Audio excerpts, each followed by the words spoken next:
To discuss the next steps in the impeachment case against Vice President Sara Duterte, we are joined by Kabataan Party List Representative Rene Co, one of the spokespersons of the House Prosecution Panel. Congresswoman, thank you for joining us. Good morning. Good morning, and thank you very much for inviting me to your program. All right, Kong, yung OVP, no, they have confirmed the receipt of the summons of the articles of impeachment. Ano po ang pwede natin asahan at this point? Well, for now, we will wait the 10 days that the VP is allotted to submit her answer. So afterwards, the House Prosecution Panel will have 5 days to submit the reply. After which, may pre-trial stage, then araw-araw ng trial hearings as nakita natin in television or in other impeachment cases. Well, based sa current timeline, no, Kong, kailan po maasahan magbibigay yung trial proper? So if we count 10 days, no, it's 10 calendar days. Tapos 5, siguro maasahan natin na yung trial at around first or second week of June. Pero hintayin natin yung Senate na magbigay ng calendar dahil by June 3, the Congress will adjourn sine die. No, dahil po tapos na ang first regular session, the second regular session will start by July 27, which is the State of the Nation address. So hintayin natin kung ano mang calendar yung i-release ng Senate or yung advice nila how to move forward. And on the side of the House Prosecution Panel, kapag po natapos yung 10 days ng pagsagot ng nila VP Sara, ano po yung mangyayari po sa inyo sa House Prosecution Panel? May komento din po kayong kailangan ibigay? Reply po Reply. ibibigay. So yes, that will answer the defenses that will be alleged by VP Sara in her answer.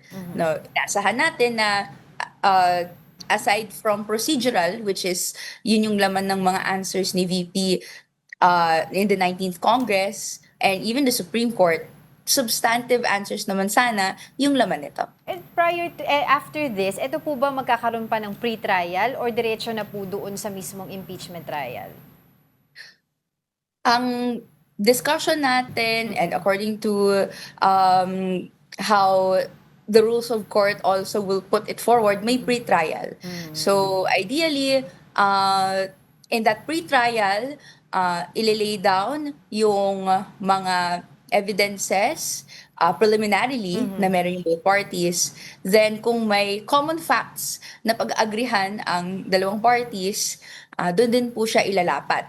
Hindi pa rin tayo sure kung ano yung calendar nun. If ever, we will have to wait for the Senate para sila ang mag-set noon. And should we wait or should the public wait or expect for additional or new evidence from the House Prosecution Panel or witnesses during that pre-trial?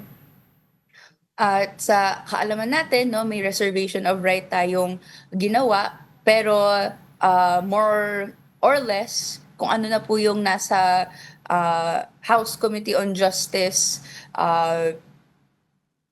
probable cause hearings Yun na yun. na identify yun na yung meat of the arguments. Nakalatag naman din po ito sa articles of impeachment. So we have to that the public is anticipating the trial so that masagot na rin ni VP Sara yung evidences na na-present laban sa kanya. Okay. So para din po mas malinawan yung publiko dito po sa takbo po ng magiging impeachment trial against the Vice President, doon po ba sa 4 na articles of impeachment na ilalabas po, no, ilalatag ng House Prosecution Panel, kakailanganin po ba lahat po yun ay mapatunayan o kailangan po kahit isa lang para makonvict ang isang opisyal? Well, the House Prosecution Panel will do its best to prove all 4 articles of impeachment. Pero at the end of the day, isa lang po ang kailangan to convict. No? So, kung sa confidential and intelligence funds lang na-convince ang senator judges, that will still be sufficient, no, para masabing may offenses na ginawa si VP Sara, grounds for impeachment.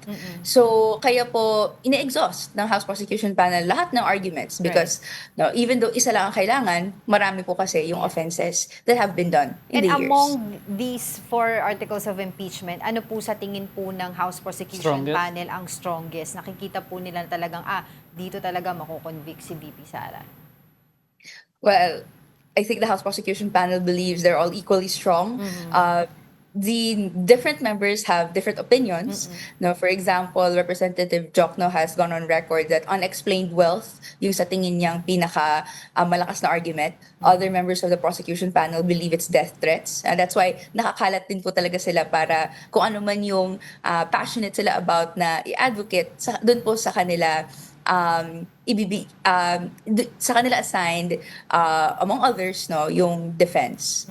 Kung nagkaroon na rin ng announcement naman yung prosecution team as to yung order of pag-try ng mga articles of impeachment. So I think, correct me if I'm wrong, you're beginning with yung threats kay Presidente. Ano po yung pangalawa?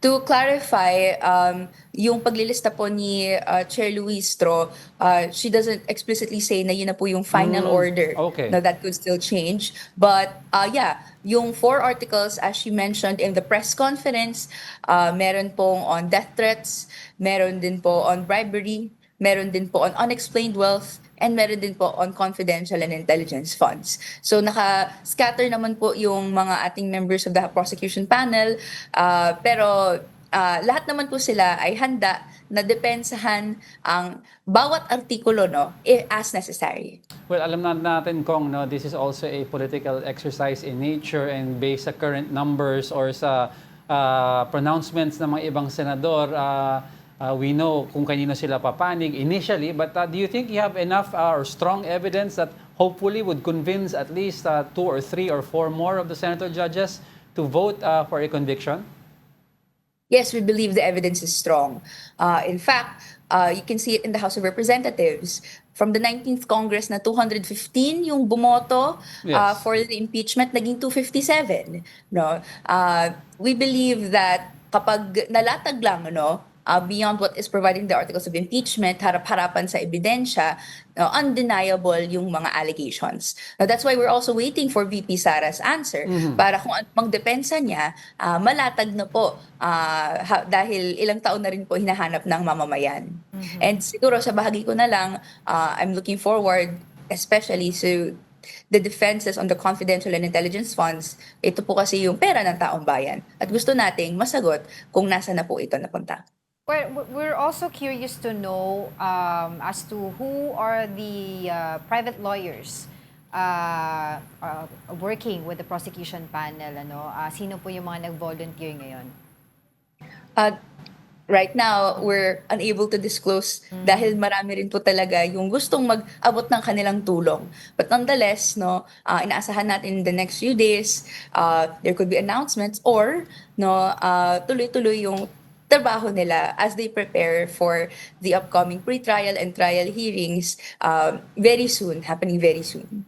And last on my part, kung of course we are expecting nga dito sa magiging tugon ng kampo ng VP Sara against this impeachment procedure na ito. Pero kayo po ba sa House Prosecution Panel ay nag-expect pa rin na there will be another challenge is going to be made by the camp of VP Sara and they would run to the Supreme Court to question, I don't know, jurisdiction or Legality. constitutionality of this case? Nothing's off the table for now, no? We've seen at every turn how VP Sara will question parts of the proceedings or even yung kanyang asawa po, no? Whether it is yung kapangyarihan ng AMLAC, whether it is yun nga po, yung kakayahan na magtuloy-tuloy dito sa third and fourth impeachment complaint. So, handa naman tayo kung ano man yan, but at the end of the day, ang gusto natin, wag nang takasan yung proseso ng pananagutan. No? The accountability measures set up in the Constitution are not there by design, for design, they're there by design para po kung anumang mga pagkakamali ang pinakamataas na opisyalis ng Pilipinas, kaya po nating siyasatin, no, scientifically at syempre sa punot dulo with due process. So yun naman pinaasahan natin na mangyari sa proseso na to, na sana lumahok ang pinakamaraming mamamayan, hindi lang sa pag-antabay, pero by making their voices, opinions known, and syempre by also combating disinformation. Oo, yun nga maihabol ko lang because with all of these preparations from both sides sa Senado as an impeachment court and kayo sa House Prosecution Panel, the people are watching. And how will the House Prosecution Panel convince the public as well? Because sila po ay magiging judge din dito Titingin sila, ang mga mata nila ay manonood. At sila din ay, kumbaga, titingin, di ba, kung tama ba ang mga ebidensya na inalalatag ng House Prosecution Panel o sapat ba na ma-impeach ang VP? Well, I fully agree, Angela. And sa bahagi ko, ang gusto nating mangyari, we combat disinformation. No? A lot of the times, nakikita natin in social media and even on ground, no, disinformation proliferates that, well, at least on the part of House Prosecution Panel, ay ginagawa natin yung makakaya natin para makorek siya. No? Tingin natin kung ang ebidensya hindi nating mahayaang magsalita, may hirapan tayong magkaroon ng mga pagkakaisa, no? Lalo na sa usaping pananagutan. So for now, we would like to focus as well, no, on communicating the process, the importance of the process to the public, to the youth, and syempre maabot na sila mismo hindi lang tumitingin pero umaambag sa diskurso. Alright, thank you so much for your time and for your insights, Kabataan Party List Representative Rene Co. Thank you. Maraming salamat.